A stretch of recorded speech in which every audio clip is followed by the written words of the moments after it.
So I'm out in the bush and I just stopped to go to the loo, and while I was having my you and me, I noticed something. Something has damaged this tree. It's a messmate, Eucalyptus obliqua, I think. And I'm not sure if the damage is in behind the bark or whether it's dripping down from up top.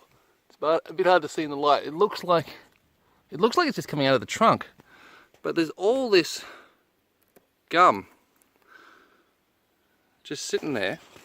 So what I'm going to do is I'm going to gather a bunch of this, clear stuff separate from the manky stuff, and see if we can do something with it. Because like, look at all in there. It's a whole pocket of it. So yeah, I might get a cupful and then let's go take it home and do some experiments. Now in softwoods, the resin is useful for a whole bunch of different things. But I'm not so sure about hardwoods. I know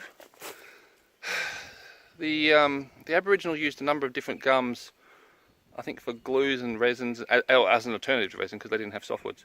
But they use it as like a resiny kind of glue material for affixing spear points and other tools.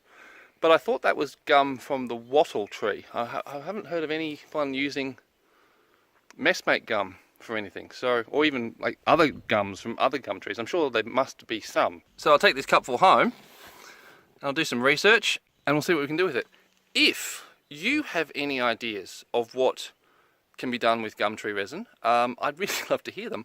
My particular recreation bent is towards more the medieval period rather than the sort of the colonial era period. But if anyone's got any uses of what the first colonial Australians used gum tree resin for, I'd love to hear them.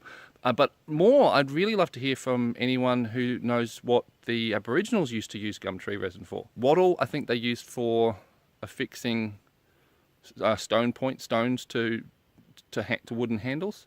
Spinifex resin, I think, was another one. But it's not really my thing. It's not really my field. So if you've got any info, I'd love to hear it.